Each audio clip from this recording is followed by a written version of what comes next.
Hello, this is Ben, that guy with the French accent, and today I would like to examine with you a passage from the Player's Handbook of the Advanced Dungeons and Dragons role-playing game of 1978, the first edition.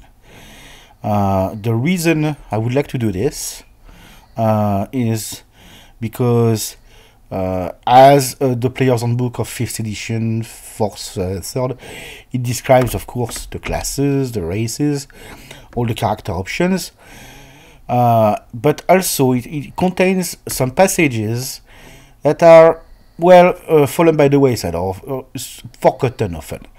Or maybe some people have completely discarded them in the hall of memory and don't remember it. But I just would like to go through it because it echoes some commentaries I made during the last few days about the playstyle of Lake Geneva and the game session and so on, and the objectives of the player characters. And I know that some people like to hear and to be able to listen to a text rather than read it. If my accent bothers you or my reading, because I'm going to attempt to read some high Gygaxian, I'm really sorry, and just pick up the book, read it for yourself. That's fine too. But I'm making this video essentially to refer to it later on when we'll get to other matters. So, without further ado, let's start. Successful adventures. Oh, this is page 107 of the Player's Handbook, if you want to follow at all. Successful adventures. Few players are so skillful at fantasy role-playing games as to not benefit from advice. Also, many readers will be new to this form, if not totally uninitiated. So what follows are some basic guidelines as to how good players approach the game. And as continued success tends towards even more achievement, those who play well might actually become great. The most common form of advanced Dungeons & Dragons play is the underground adventure, whether it be in dungeon, cave complexes, temple mazes and labyrinths, or whatever. The main thrust of this section will logically aim at improving play in just those sorts of settings. The outdoor and city adventure will be touched on thereafter. Now assume that a game is scheduled for tomorrow, and you are going to get ready for it way in advance so as to have as much actual playing time as possible. No sense in spending precious adventuring minutes with the mundane preparations common to the game. First, get in touch with all those who will be included in the adventure. If all are not available, at least talk to the better players so that you will be able to set an objective for the adventure. Whether the purpose is so simple as to discover a flight of stairs to the next lowest unexplored level, or so difficult as to find and destroy an altar to an alien god, some firm objective should be established, and then adhered to as strongly as possible. Note, however, that inflexibility and foolish stubbornness is often fatal. More about that a bit later. Once the objective has been established, consider how well the party playing will suit the needs which it has engendered. Will the players have the means to accomplish the goal? Is it well balanced so that it can cope with typical problems expected in the fulfillment of the objective? Will it be necessary to find mercenary non-player characters or hire men-at-arms in order to give the party the necessary muscle? Is any special equipment needed? When agreement regarding these and any similar questions has been reached, each participant must ready his or her character, but preparations must be made with the welfare of the whole group in mind. Cooperation among party members is a major key to success, particularly when the characters are relatively low level. Later, when the players have characters of 9th, 10th, even higher level, it will be a slightly different matter. For then, some adventures will be with but 1 or 2 players' characters participating, and the balance of the group will be made up of henchmen whose general cooperation is relatively assured.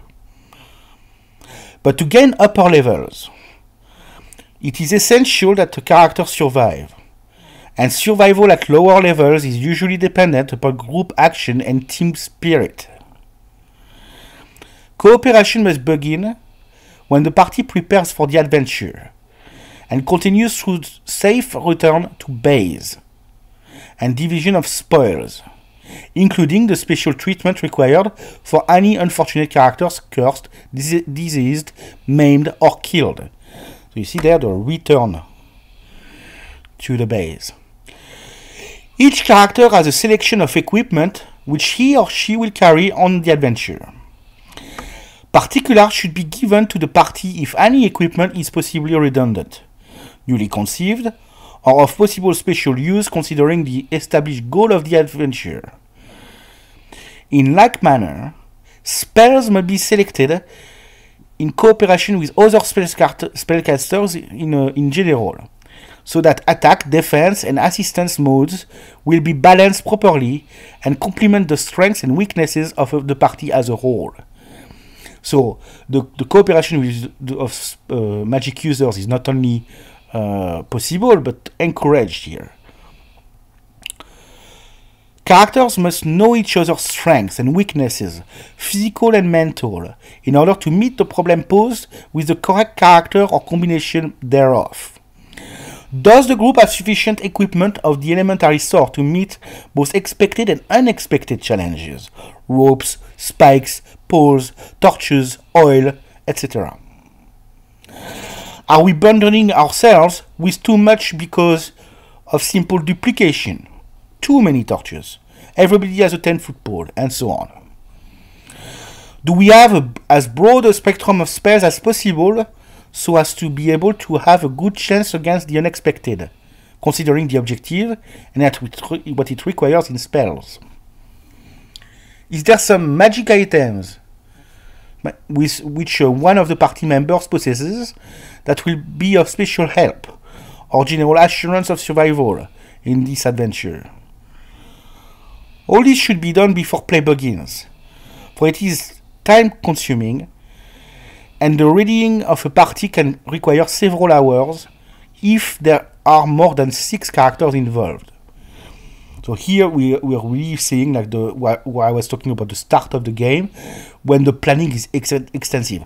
An obvious example that comes to mind, that's taking on a vampire. You see a vampire in the dungeon, the good reaction is to back off immediately. Then you retreat to the village, you prepare yourself, you take henchmen, hirelings, you beef up in clerics, then you can think about taking on a vampire later. That's an obvious example. At the same time, preparations for the upcoming expedition are underway. Each player should see that his or her character has made proper preparations as well. These preparations include the safety of henchmen and or goods which are to remain behind, well safely hidden or placed, instruction as to what to do if the character fails to return left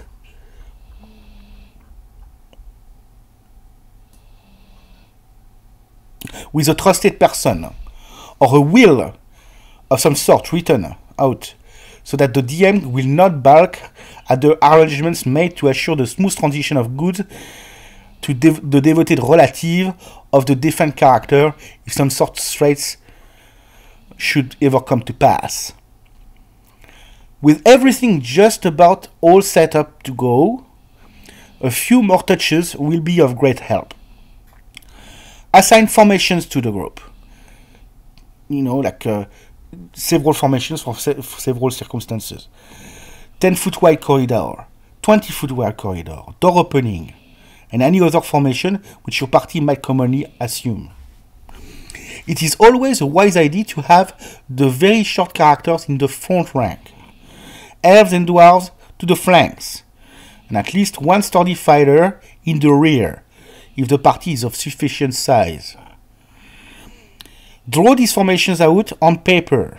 Possibly your referee will require copies for reference, identifying each character carefully. What I've seen at Ernie's table as well, you can use miniatures representing your character and put them on the table in a given formation when it is assumed. The leader who is to make decisions and give direction to the party must be in the front rank, or in the second rank, if he or she is tall compared to the other characters before. The leader should keep a sketch or training map as the adventure gets underway, and another member of the expedition should keep a carefully drawn map as well. We'll tackle the subject of mapping the dungeon later on, in a different video. A word about mapping is in order. A map is very important because it helps assure that the party will be able to return to the surface. Minor mistakes are not very important. It makes no difference if there is a 20-foot error somewhere as long as the chart allows the group to find its way out. As it is possible that one copy of the party's map might be destroyed by mishap or monster, the double map is a good plan whenever possible. Although some players have sufficiently trained recall so as to be able to find their way back, but with small difficulty. And these individuals are a great boon to the group. Robert Kuntz was one such a person. He was able to memorize the layout of a dungeon level and didn't need maps. And he used tricks, for labyrinth exploration to find his way around. So he was very clever that way.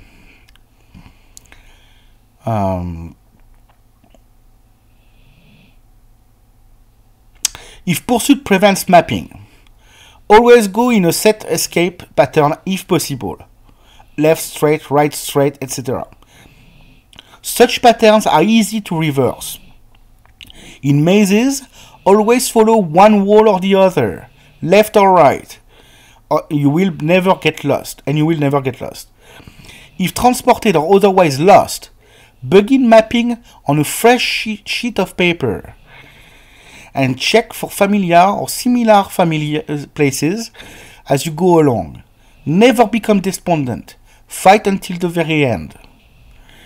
So those are some advice, and some of the tricks that actually Robert was using, and I'm sure Gary as well, and Arnie.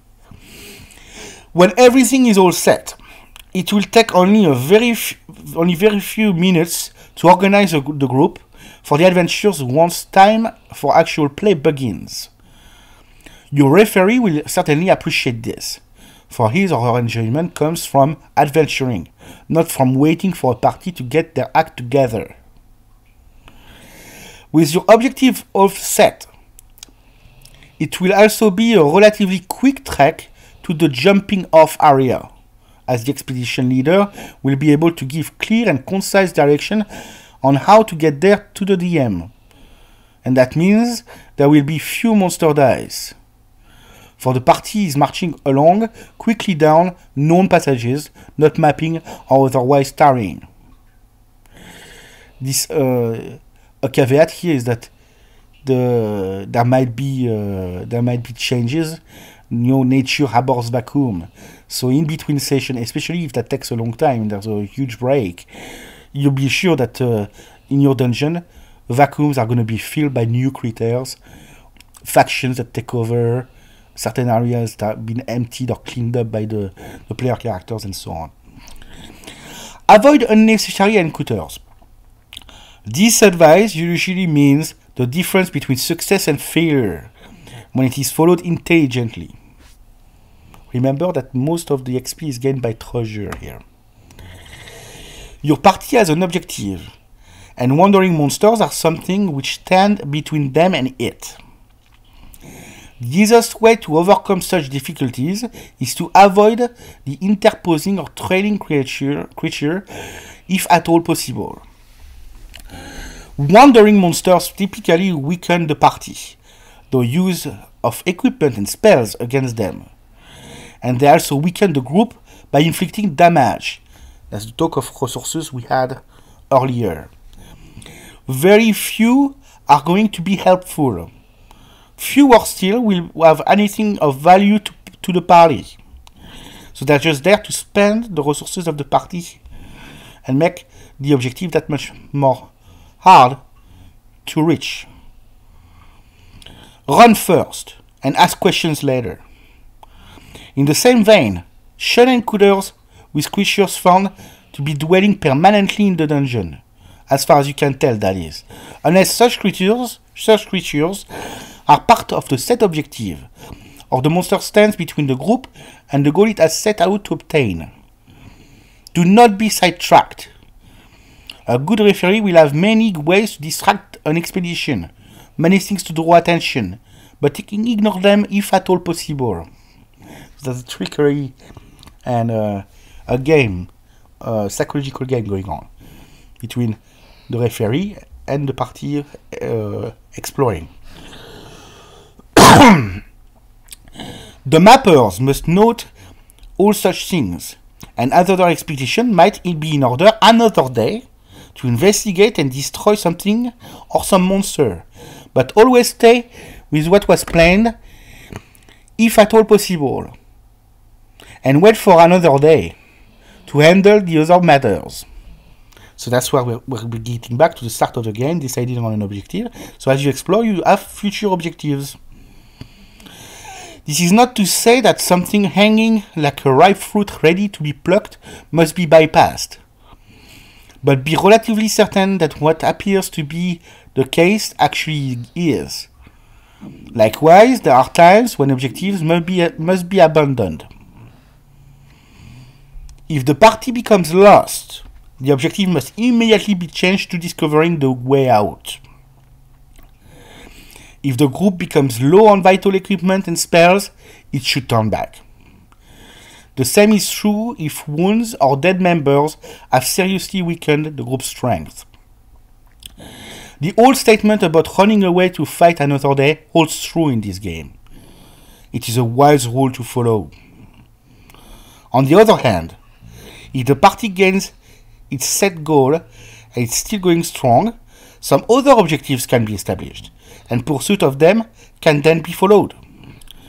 It is of the utmost importance, however, to always carry slain members of the expedition with the party, if at all possible.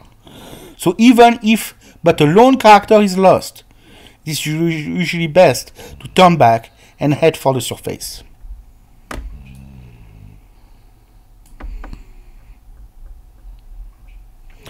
Cooperation assumes mutual trust and confidence, and this is enhanced when members are certain that the survivors will do their best to see that their any slain character is carried forth from the dungeon to be resurrected, if at all possible. Members of the expedition should be ready and willing to part with any goods, money, and magic items in order to save lives. Failing that, each should be willing to fight to the death to assure the survival and success of the party. This will happen when mutual trust exists. What about evil alignment? Selfish neutrals? Uncooperative players? Intelligent players of evil alignment will certainly be ready to help in order to further their own ends.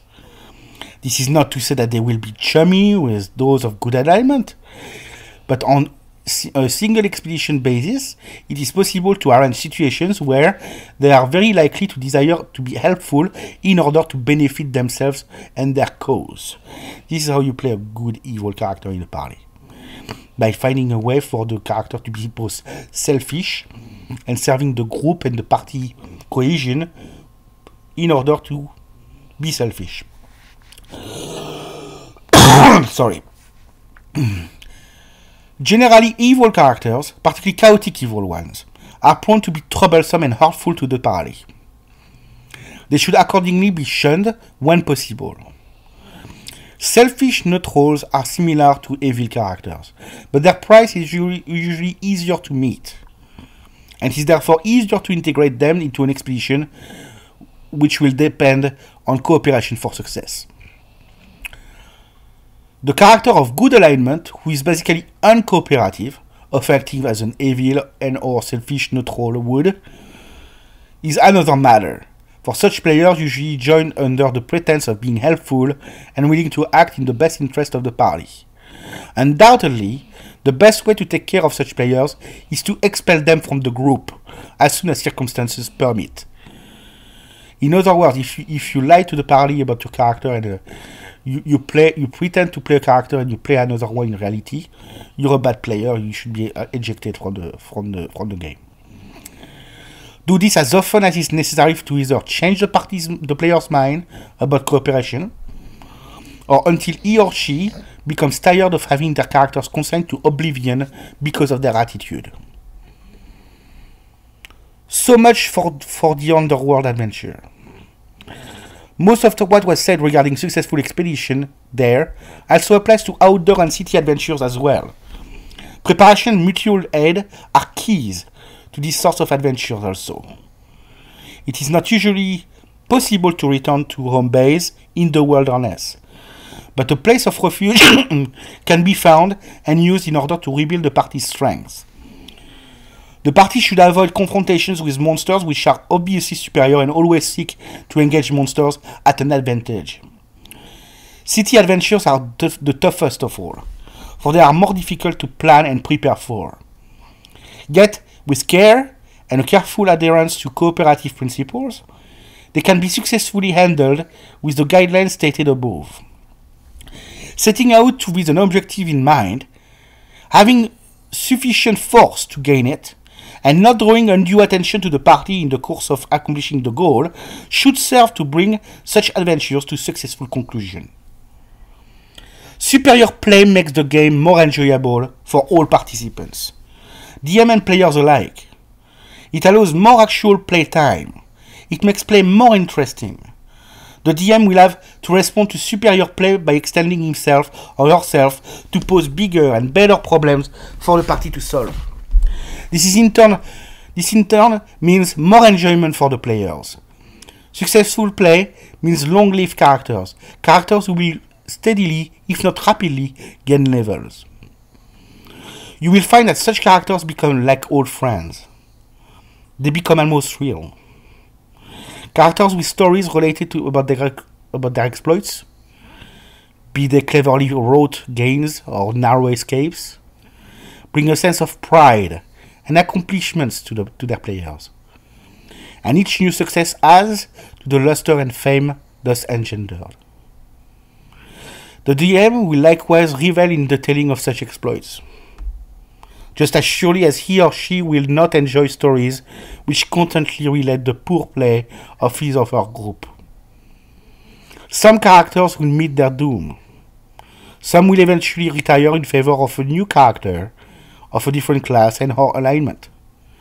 But playing well is a reward unto itself, and all characters are often remembered with fondness and pride as well. If you believe that Advanced Dungeons & Dragons is a game worth playing, you will certainly find it doubly so if you play well. And that's it for the part of the game, the player's handbook I wanted to read to you. So this is something that's gonna really be interesting to refer to later on. It encapsulates everything that really a player should know to strive to be a good player of Dungeons & Dragons, I think. And it also implies a lot of things about the play styles that birthed this commentary, and these rules. Anyway, we'll explore all that by taking apart the game session and so on in other videos. And in the meantime, you have a great gaming, and we'll talk later. Bye bye.